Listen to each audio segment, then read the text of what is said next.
Another big thing that's going to be top of mind for a lot of you is betting. Yeah, absolutely. And for newcomers, we know that all of these common words to us, right, superfecta, trifecta, Yeah. all the things, can be a little bit daunting. So Jim has some advice for us. You're at the grandstand, Jim, at the betting windows, ready to get your best bet in for the Derby, huh?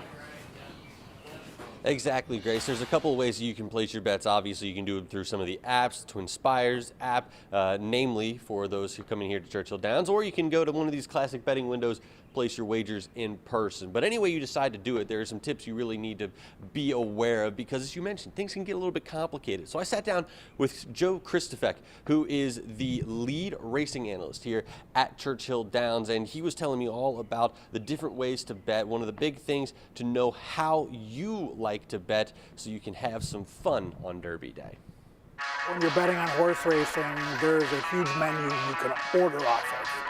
There's the real simple appetizer type wagers, and then there's the very intricate, more complicated wagers, and there's everything in between. Let's start simply.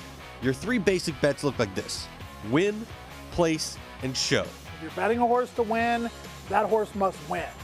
If you're betting a horse to place, they can run first or second. Your payout's not going to be nearly as high because they're paying off on two different horses. If you bet to show, your horse can run first, second, or third. Now to the odds.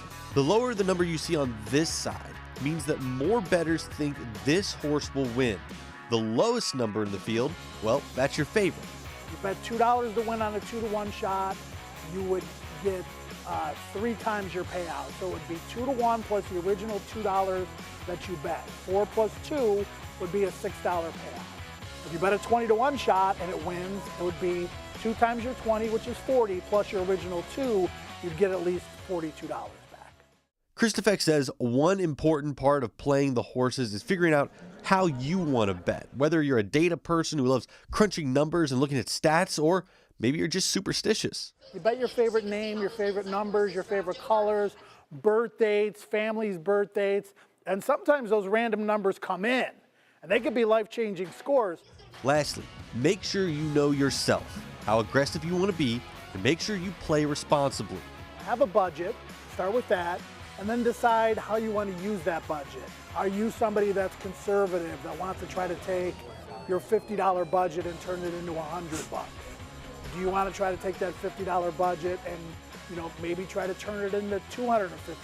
Or do you want to try to take that 50 and swing for the fences and try to hit a home run and try to turn that $50 into $1,000 or even more?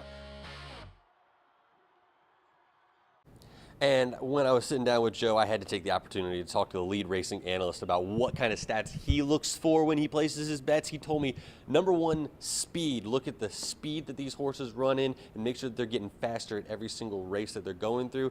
And he also said he wants to make sure that these horses have run a comparable distance to the 1.25 miles that they're going to face on Derby Day. Kind of gives a good indicator about how they might do in the run for the roses.